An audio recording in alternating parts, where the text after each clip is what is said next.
I've noticed that a lot of us second generation Viets refer to ourselves as Việt kiều.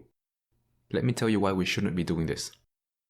Yes, it's true, mainland Vietnamese call us Việt kiều. But have you wondered why our parents' generation don't refer to themselves the same way? Prior to 1975, the term Việt kiều didn't even exist. It was only coined after the war by mainland Vietnamese to describe those Vietnamese who had fled the country as refugees. To understand the controversy behind this term, let's dive further into its meaning. Việt equals người Việt. Easy enough? Kiều is Hán-Việt, and it's pronounced kiều in Cantonese, and quite simply it means to reside abroad. Therefore, Việt kiều means Vietnamese residing abroad. Then what's all the fuss about? Well, the Chinese and Vietnamese interpret this character slightly differently. The Chinese interpretation is benign. However, the Vietnamese interpretation of kiều has an implied meaning of ở nhờ. Ở nhờ. Ở, to live. Nhờ, to rely, to depend on. So the term Việt kiều implies overseas Vietnamese that don't have a home and are just living abroad out of the generosity of the people taking them in. You can see how this is offensive. It's very telling that when recent migrants from Vietnam settle here and themselves technically become Việt kiều, they will not refer to themselves as such. Furthermore, those Việt kiều that choose to return to Vietnam to permanently live and work still get labeled as Việt kiều. The term Việt kiều is also applied to the subsequent generation of Vietnamese refugees born overseas. Speaking for myself, I would say first and foremost, I'm an Australian, but I have Vietnamese roots. But you know, the pro-democracy variety of Vietnamese roots. I imagine a lot of my fellow second or third gen Viets would feel the same. So even though the mainlanders might think that we're Việt kiều living abroad, we actually feel that we're just living at home. In fact, moving over and living in Vietnam would be considered residing abroad.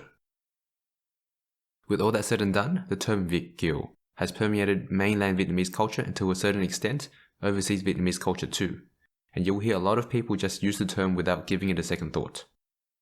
Nevertheless, that's why I've made this video, so you can understand the historical and social context and why we should avoid using this word. Well, what word can you use if not Việt kiều? We prefer the context-specific term người Úc gốc Việt, người Mỹ gốc Việt, so on and so forth, as it reflects our dual identities. The political term you may hear people use is người Việt tự do. A more neutral general term would be người Việt hải ngoại. A unifying term for all Vietnamese, regardless of borders and politics, would be đồng bào or đồng hương.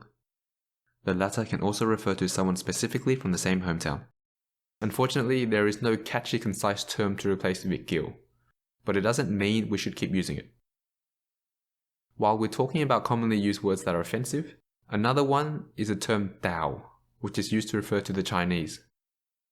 So, người Tào means a Chinese person. Món Tào, a Chinese dish. Tiếng Tào, the Chinese language.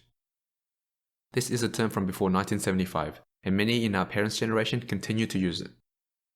Tào means ship or boat. So therefore người Tào means a ship or a boat person, which historically referred to the Ming Chinese refugees who fled China and arrived at Vietnam by sea, as a result of the Qing dynasty taking over China in the 17th century. Historically, the term Tào was not considered offensive, and so overseas Vietnamese continue to use it, but I'm sure you can see the irony in this. Nowadays in mainland Vietnam, it is considered derogatory, and so it should.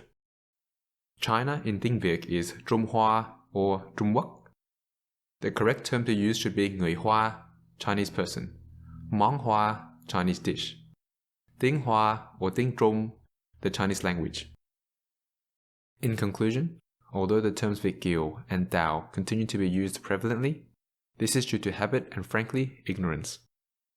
I hope this video has made you understand why we should avoid using these terms.